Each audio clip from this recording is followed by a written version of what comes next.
अस्सलामुअलैकुम वरहमतुल्लाहि वबरकातुहू। जी हाँ दोस्तों, उम्मीद है कि आप तमामी लोग खैर आफ़ियत से होंगे, तमामी लोग अच्छे होंगे।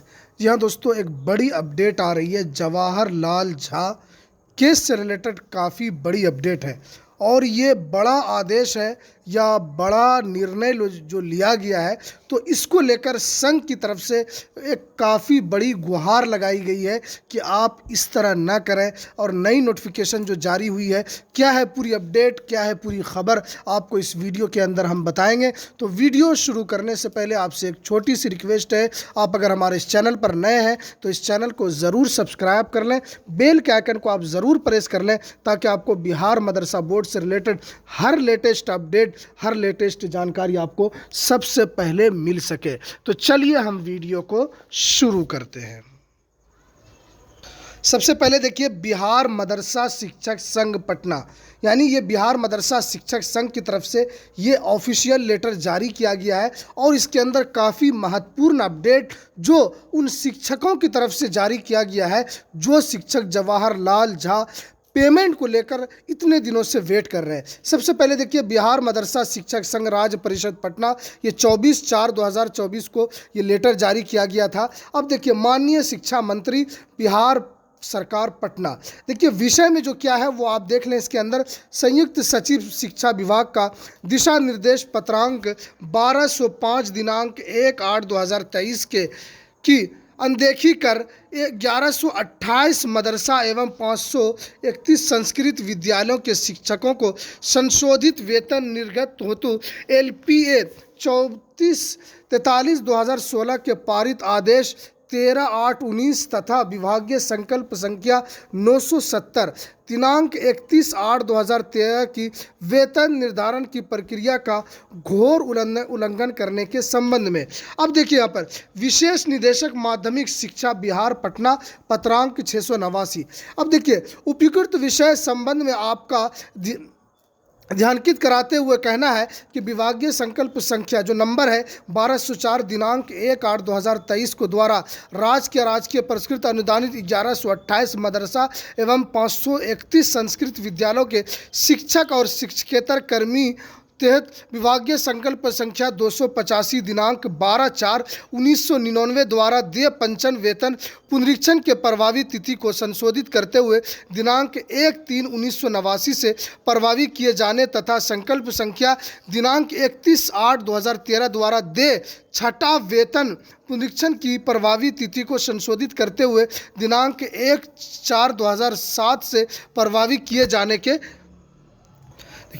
प्रभावी किए जाने के संस्कृत प्रदान की गई है और यहाँ पर ये स्वीकृति प्रदान की गई है। और अनुसंशोधित वेतन निर्धारण हो तो संयुक्त सचिव बिहार शिक्षा विभाग बिहार पटना का दिशा निर्देश पत्रांक 1205 दिनांक 1/8/2023 निर्गत है, जिसके अनुसार वेतन निर्धारण की प्रक्रिया भी स्पष्ट है। उसी दिशा निर्देश का पालन करते हुए MJC नंबर और केदार प्रसाद सिंह बनाम बिहार सरकार तथा मधुबनी में नारायण झा एवं अन्य के संशोधित वेतन निर्धारण कर वेतन का भुगतान किया जा चुका है।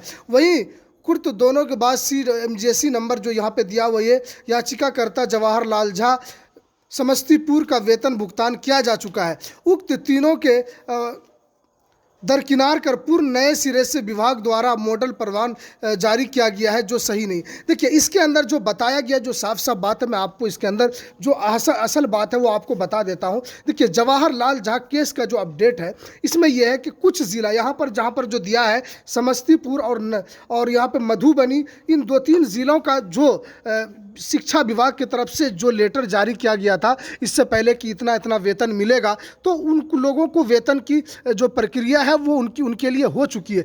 लेकिन अन्य ज़िलों के लिए ये अलग जो शिक्षा विभाग की तरफ से जो लेटर जारी किया गया है उसके अंदर कहा गया है कि जो मेरिट लिस्ट यानी अलग अलग ज़िले के हिसाब से अलग अलग लिस्ट निकाला जाएगा।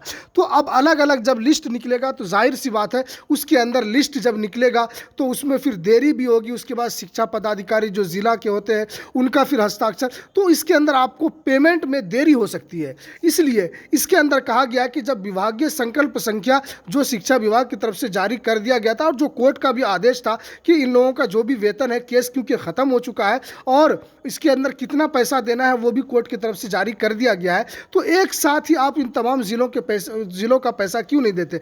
2-3 ज़िलों का आपने दिया, लेकिन उसके बाद आपने कहा कि अलग अलग ज़िले का अलग अलग हिसाब से उनका वेतन दिया जाएगा। उसके बाद उसके अंदर आपका 6-7-8 महीना भी लग सकता है इस वेतन को आने में। आप जानते हैं कि हर ज़िले के लिए अलग लेटर जारी होगा, फिर जो ज़िला शिक्षा पदाधिकारी होते हैं वो उसकी जांच करेंगे, फिर उसका हस्ताक्षर होगा, उसके बाद उन लोगों का पेमेंट आएगा। तो इसी को लेकर जो मदरसा शिक्षक संघ जो लोग हैं, क्योंकि वो शिक्षकों की तर्जुमानी करते हैं, मदरसा शिक्षक संघ, ये जो शिक्षक इनसे परेशान है तो वो शिक्षकों की तर्जुमानी करते हैं, क्योंकि उन्होंने केस भी लड़ा है पटना हाई कोर्ट के अंदर, उन्होंने पूरी दलील भी रखी है, तो वो उनकी तरफ से ये मांग कर रहे हैं कि इनके साथ ऐसा क्यों? आपने जब 2-3 ज़िलों का आपने क्लियर किया है तो इन ज़िलों का भी आप क्यों नहीं दे रहे हैं? आप इनको मतलब लेट क्यों कर रहे हैं?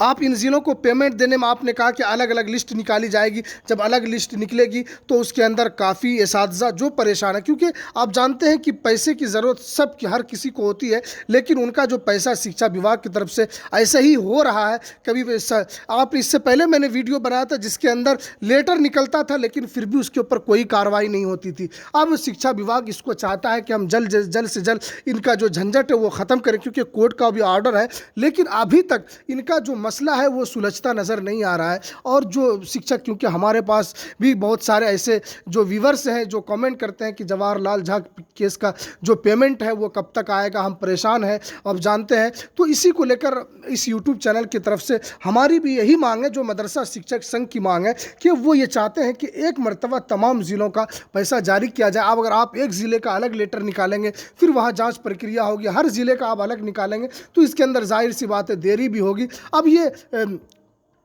इससे शिक्षकों की परेशानी होगी, इसलिए इसके अंदर जो तमाम बातें इसके अंदर दी हुई है। और देखिए यहाँ पर दिया है कि ध्यान दें, योग की बात यह है कि जिन्हें एमजीसी नंबर का समाप्त हो गया है और वहीं एलपीए यहाँ पे आदेश के विरुद्ध बिहार सरकार द्वारा माननीय उच्च न्यायालय में सीएलपी दायर किया गया था, जो 26/2/2021 को डिसमिस, यानी जवाहरलाल झा केस का अलग अलग जो केस पटना हाईकोर्ट के अंदर था सबको डिसमिस कर दिया गया, और जो पूरा फैसला जो जवाहरलाल झा केस का है वो 2024 में आ चुका है। अब उसके बाद जवाहरलाल झा केस की कोई सुनवाई कोर्ट के अंदर नहीं हो रही है, और कोर्ट का एक पूरा आदेश है। अब सरकार को उसके ऊपर अमल करना है कि सरकार उन शिक्षकों को कैसे पेमेंट करती है। अब यहाँ देखिए 2016 के विरुद्ध बिहार सरकार द्वारा माननीय उच्च न्यायालय में सिविल रिव्यू का यानी जो नंबर दिया है 2021 दायर किया गया था, जो सुनवाई के दौरान 15/5/2023 को डिसमिस हो चुका है। यानी जितना भी इसके अंदर था, अलाउद्दीन बिस्मिल जो वर्सेस था,